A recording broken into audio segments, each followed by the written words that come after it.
In the earlier part of this series, Kim Chol-soo, a 23-year-old laborer in South Korea, joins a territory reclamation mission to buy a house. The mission offers a 5 million won reward for each zombie killed. Chol-soo is determined and kills 8,000 zombies single-handedly, successfully buying a house. However, the mission turns out to be a setup as he gets infected with black blood. Before he could turn into a zombie, Ah Jeong offered him an expensive cure as a debt in return for him slaving for her cause. He meets Tae-gong and encounters other slashers, including Min Ari, at the slasher get-together. He faces trouble with Yuk-chul there but is saved by Ah Jeong. After the party incident, Chol-soo decides not to be a part of the slashers, but Ari's past motivates him to fight zombies for a better world. Despite his efforts, his actions cost the company a lot and led to a corporate war with Yuk-chul. The story now starts with Ah Jeong informing Ari about Choi and Jang Company's debt. Ari tells her that they need to get Chol-soo to work despite Yuk-chul's schemes and their company's debt. She firmly declares to Ah Jeong that he should offer her the job even if the request contradicts its payment.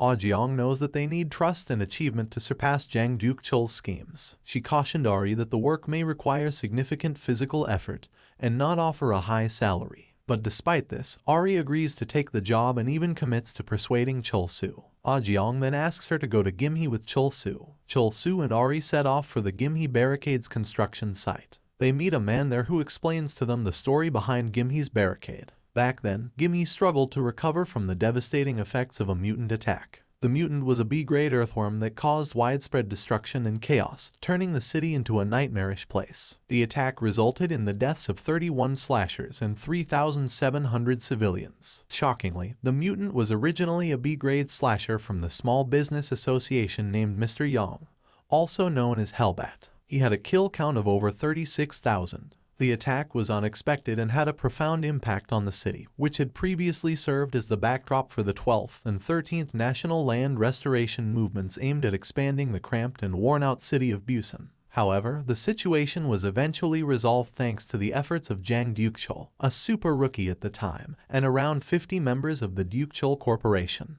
The man showed them a picture of the Yuk-chul Association displayed on his office wall, and then took them to the construction site, where they were encircling the area with barricades, similar to what was done in Busan. He explained that once the walls were fully built, the land shortage issue would be significantly reduced, providing a safe shelter for those who were homeless and suffering from poverty. Chol-soo nods heavily in agreement, as he could relate to the importance of having a house. However, the man confesses to Chol-soo that there is a major problem that is hindering the construction process. Since zombies are attracted to excessive noise, they will gradually begin to gather around the construction site. In addition, to hasten the construction of the barricade, the workers have to work around the clock in 2 shifts, leading to continuous operation for a full day. This will cause the workers to become exhausted. Furthermore, there will be instances where zombies will launch surprise attacks at night. Although Gimhae's capable security guards and workers are doing their best to hold off the zombies, the construction will become impossible if they start attacking in increasing numbers. The man asks Chol-soo to help resolve the issue for Gimhae. Ari inquires about how they were able to defend the previous northern and eastern walls from zombie attacks. The man explains that previously they were focusing on constructing walls in the southeast, near the Busan barrier. There was also ample construction funding and remuneration available at that time, allowing them to employ a significant number of skilled slashers, which is why they didn't experience any trouble. Chol-soo is offended that the man didn't consider him a decent slasher, but doesn't provoke him. The conditions he had set with the Choi and Young Corporation were to defend the wall construction until it was completed. In return, they would be awarded land in Gimhae City as compensation. Ari finally realizes why Ah Jeong was reluctant to give them this job. The work of protecting such a significant construction site is important, and if the construction is hindered or abandoned due to zombies, a responsible slasher might be perfect to take charge in such situations. However, she slightly doubts Chol-soo. Chol-soo questions her reluctance as cowardice, but Ari affirms that they will take on the mission. Kim Chol-soo and Min Ari both signed the contract with their thumbs. The renovation of the downtown area of Gimhae City covers an area of 20,000 square meters. The work requires them to reside at the forefront of the construction site 24/7 to look out for zombies, and if they spot any, they must eliminate them to secure the perimeter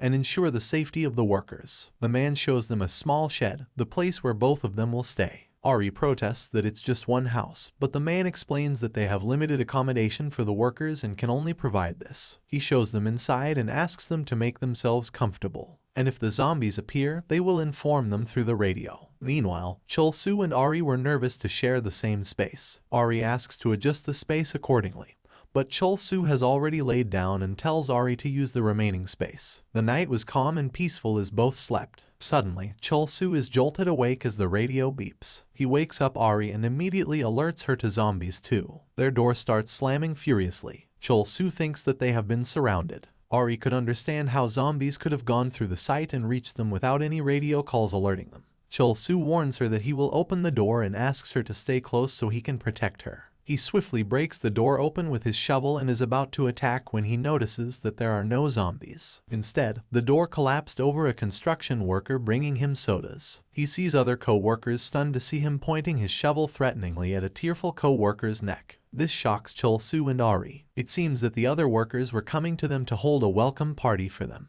They all gather inside the small house. They all rant about their working conditions. It has been quite exhausting to work at the construction site these days since the workers have to work 2 shifts, taking a toll on their bodies. On top of it, the fear of zombies swarming and also keeps them uneasy. Naturally, the work is physically demanding, but along with the constant tension and state of alertness, it makes their work hell. The only thing a worker must look forward to, compensation, is also not provided. The most they get are basic necessities like food and shelter while working. There is no extra money for them to save for their usage. Most of the workers were involved in the construction solely because they had heard they would receive a house as compensation. The workers who had families or had lost their homes were all among them, working hard to provide for them. Chol-soo and Ari leave the shed to get some fresh air. Chol-soo asks Ari why the workers were doing such irrelevant and confusing things for them. Ari tells him that there is a saying amongst operators that when working in large-scale recapture operations where multiple zombies need to be eliminated, a slasher must not let emotions get attached to them. However, in some operations where the goal is to rescue or protect humans, a slasher must allow emotions to be instilled in them since they must be aware of what they need to protect.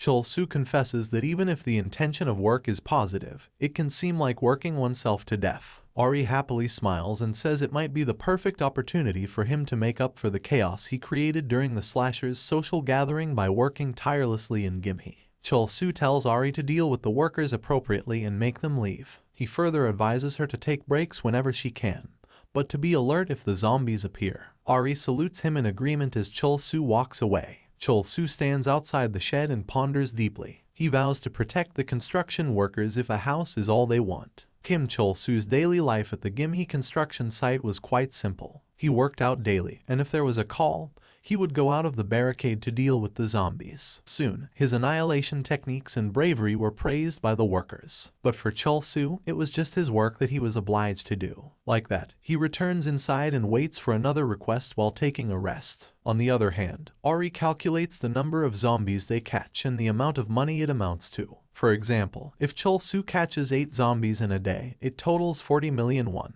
Chol-soo also managed to make use of the training sessions with Taegong that take place sometimes, but he is still not capable enough to defeat the old man, who binds him with his fishing rod easily. Taegong advises him to also learn to handle long-range weapons since attacking with only a shovel all day long is quite boring. He asks Chol-soo about his work, to which he tells him that it feels good to protect something from not becoming like him. Taegong pauses and then proceeds to friendly smack him on the back with a strong force. This makes Chol-soo back up and wince in pain as he rubs his back to soothe the pain. The old man hands him a rope to help him learn how to handle long-range weapons. He tells Chol-soo that it is still too early to control the fishing line, so he must try the rope first. Then he proceeds to leave. As he goes back, his operator, Chang-gi, asks him why he continues to go to such lengths to help Chol-soo. Taegong asks him to watch his mouth and reveals to him that Chol-soo will become his successor, and the pillar of Busan since he is growing very fast. Meanwhile, back in JDC Group's Profit and Growth headquarters, Duke-chul is playing gold. His assistant informs him that the chairman of the Busan Financial Holding Association, Mr. Na Sang-deok,